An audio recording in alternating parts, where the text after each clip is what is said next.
the day Earth arrived. For 300 million years, the Galactic Council had operated under a single, unshakable truth. Civilizations evolved slowly. It was a law as certain as gravity. Species crawled from their oceans, learned to build fires, fought their tribal wars, and, if they survived their own violence, eventually looked up at the stars. The journey from stone tools to starships took time. Millennia. Sometimes epochs. The Council had seen it happen 1,000 times across 1,000 worlds. They knew the pattern by heart. First came radio signals, crude and chaotic, bleeding into space like the babbling of infants. Then came satellites, clumsy and fragile. Decades later, perhaps a probe. A century after that, maybe a colony on a nearby moon. The Council watched these steps with patience, cataloging each species, marking their progress, waiting for the day they would be ready to join the greater galaxy.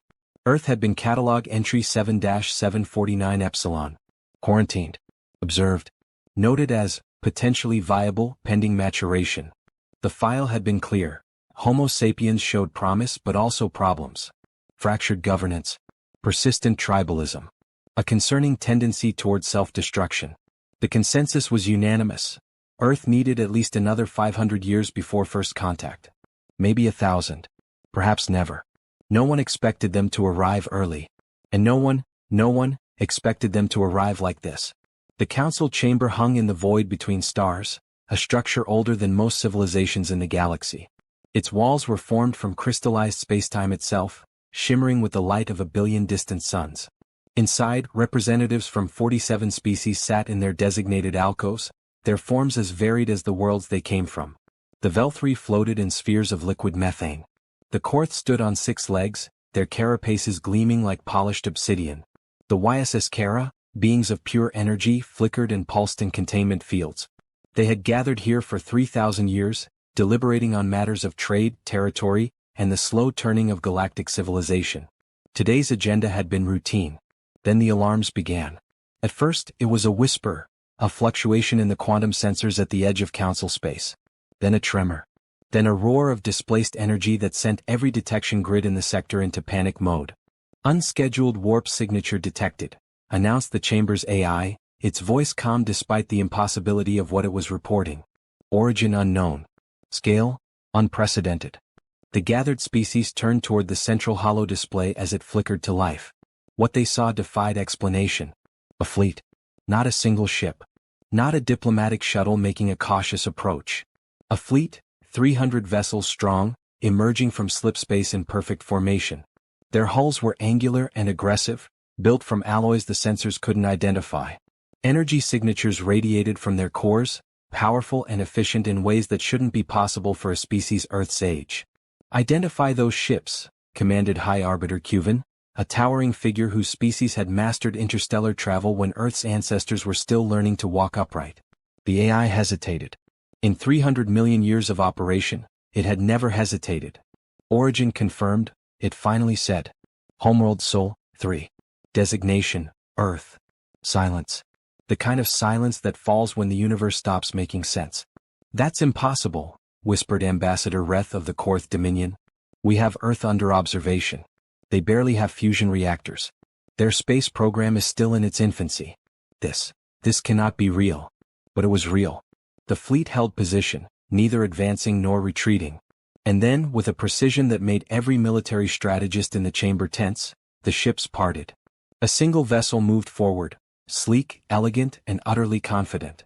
A transmission request appeared on every council member's screen. They're hailing us, the AI reported. Cuven's many eyes narrowed.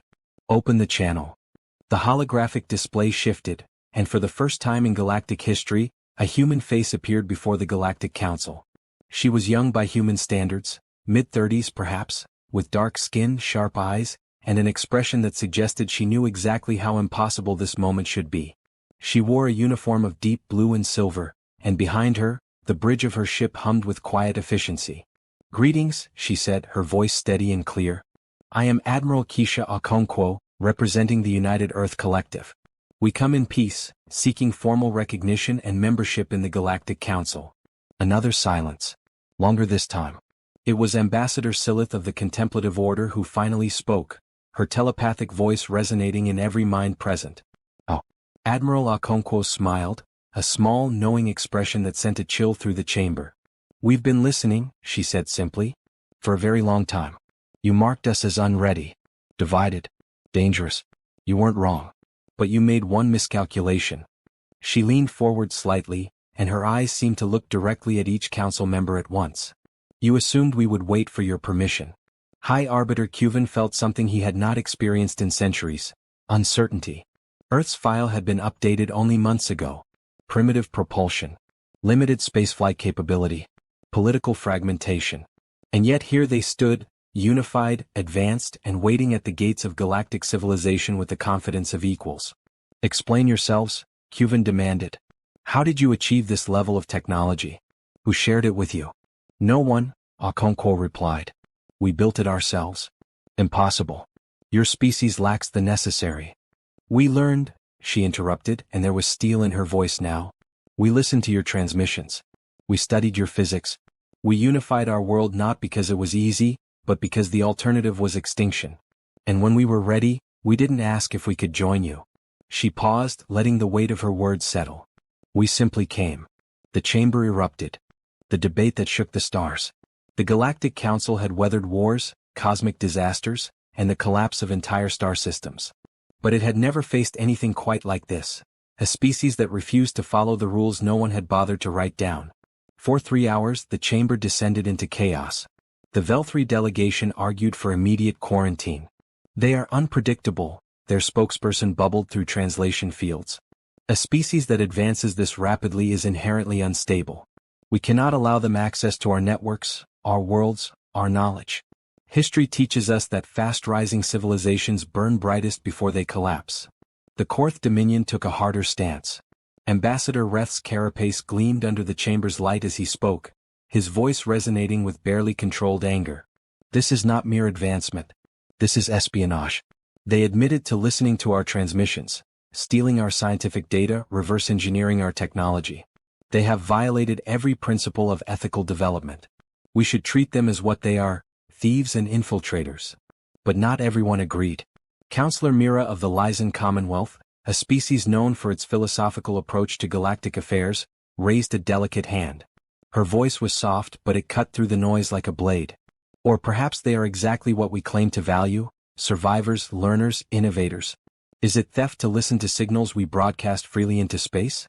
Is it a crime to be clever enough to understand what we assumed only we could comprehend?" "It is a crime to lie," Reth snapped back. "They concealed their progress. They watched us watching them and they let us believe they were harmless. That is deception."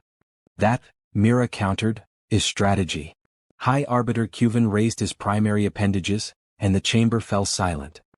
His species had led the council for 50,000 years, and his words still carried the weight of epochs.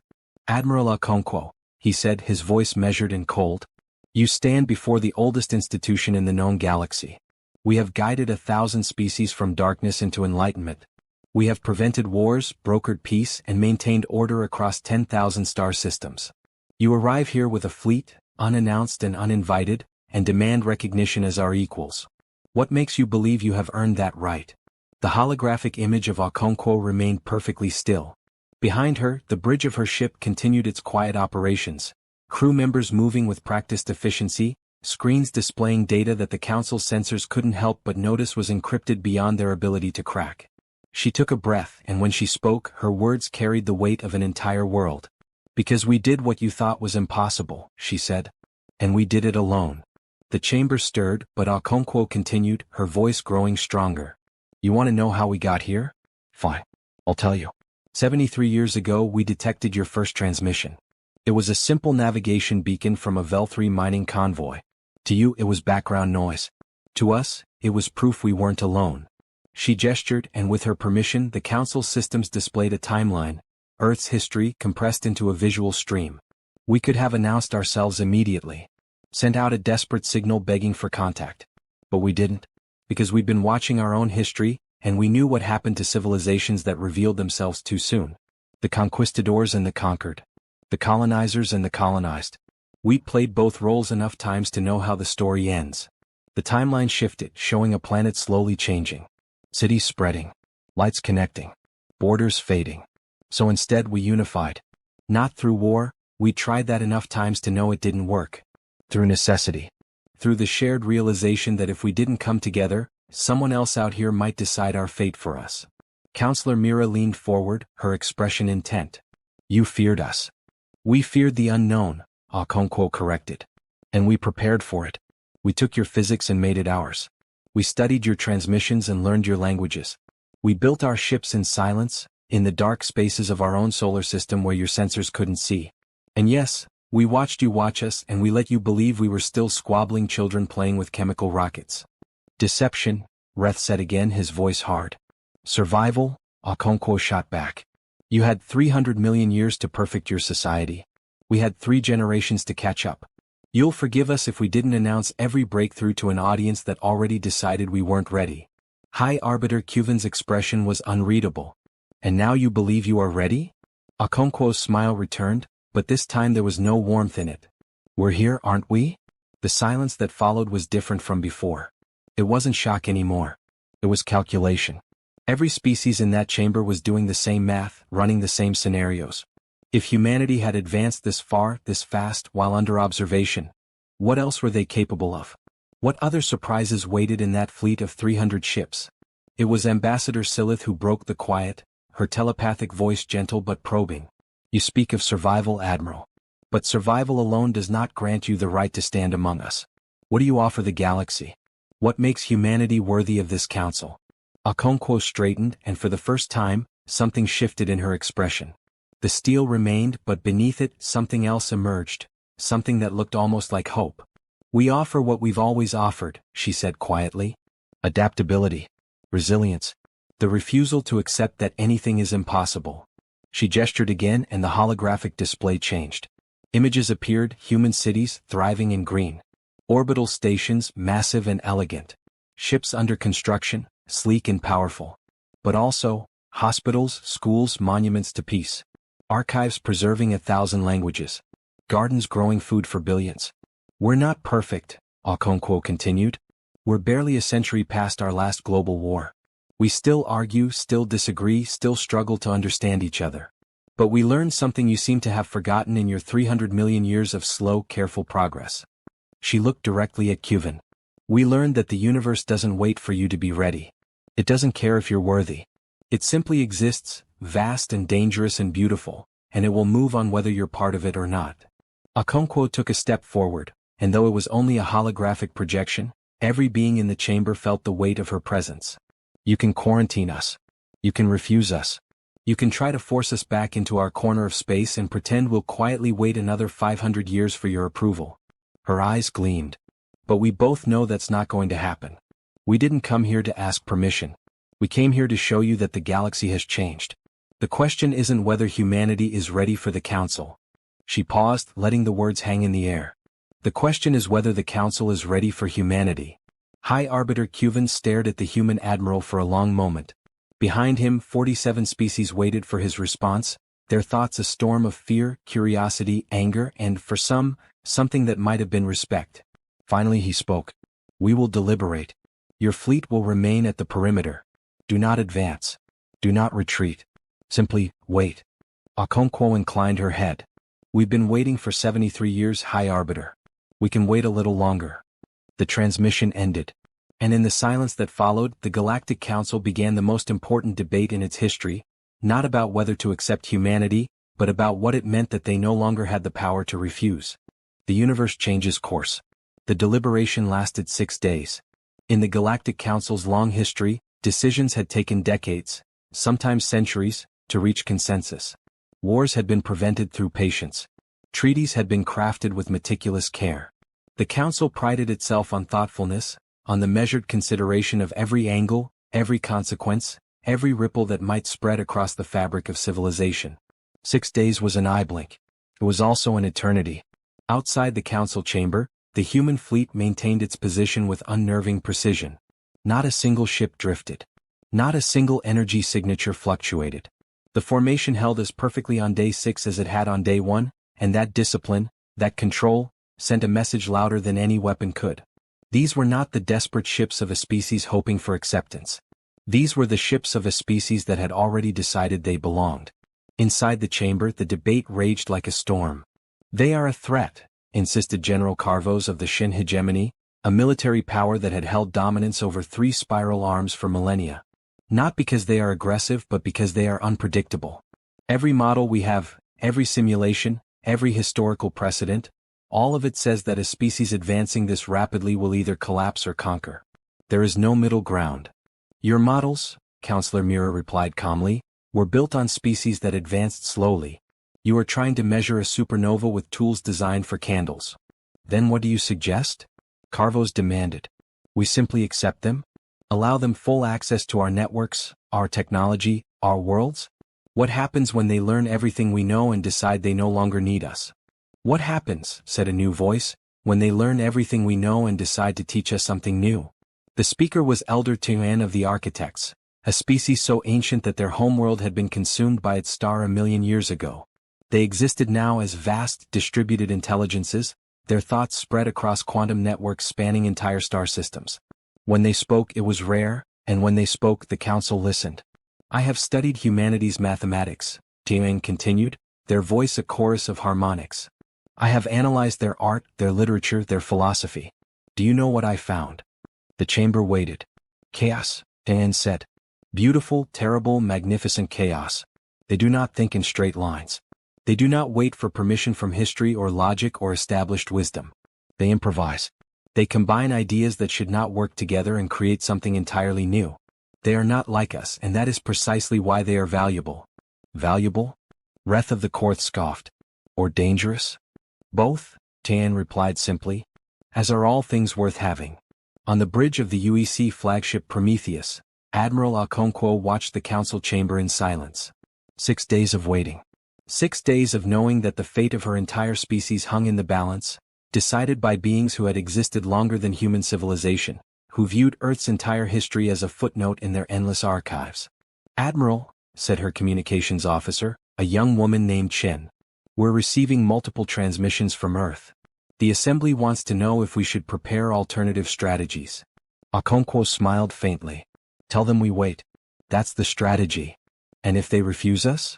They won't. Chen hesitated. How can you be sure?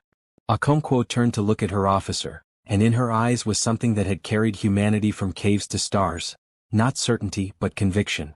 Because they're afraid, she said quietly. Not of our weapons or our ships.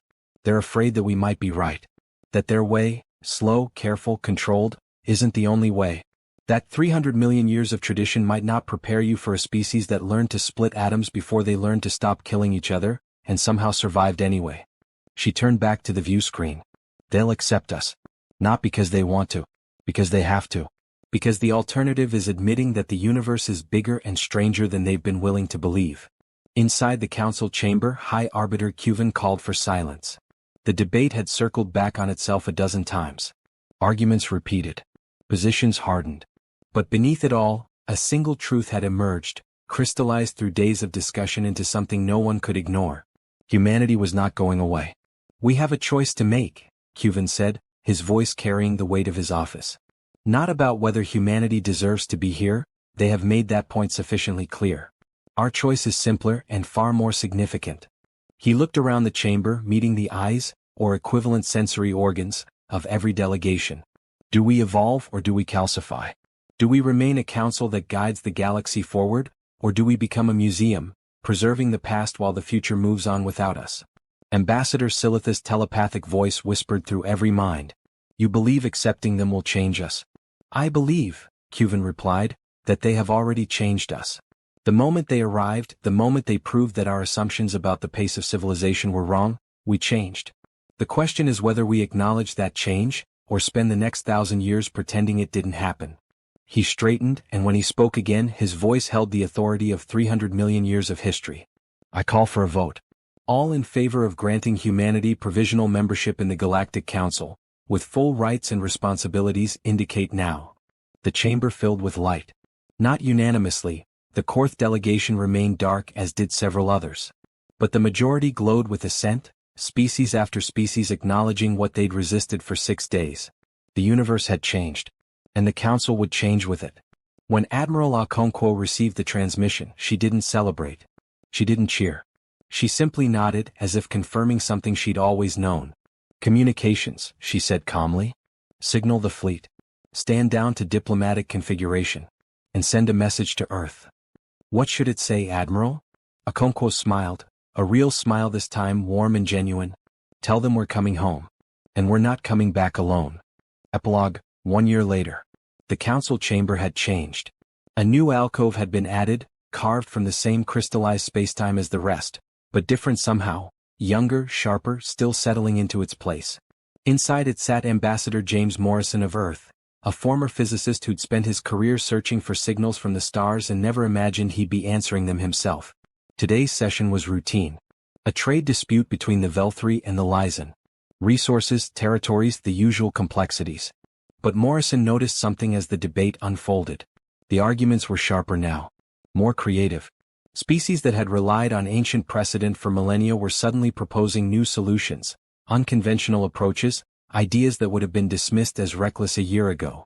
Counselor Mira caught his eye and sent a private telepathic message. Your species has made us uncomfortable, Ambassador Morrison. He sent back a thought, uncertain if he was doing it correctly. I apologize. Don't. Her mental voice held something that might have been amusement. Comfort is the enemy of growth. We'd forgotten that. You reminded us. Morrison smiled. Because that was the secret humanity had brought to the stars. Not superior technology or military might or diplomatic cunning. They'd brought the simple, revolutionary idea that the universe didn't require you to be ready. It only required you to try. Far across the galaxy, on a small monitoring station orbiting an unremarkable star, a young Korth technician noticed something unusual in the sensor logs. Another world. Another species. Early industrial age, barely developing radio technology. According to all the models, they had at least 1,000 years before they'd be ready for contact. The technician prepared to file the standard report, catalog and observe, maintain quarantine protocols. Then she hesitated. She thought about the humans, about their impossible fleet, about the admiral who'd stood before the council and refused to apologize for being audacious. And for the first time in her career, she added a note to the file. Recommend accelerated observation. This species shows signs of rapid adaptation. Traditional timelines may not apply.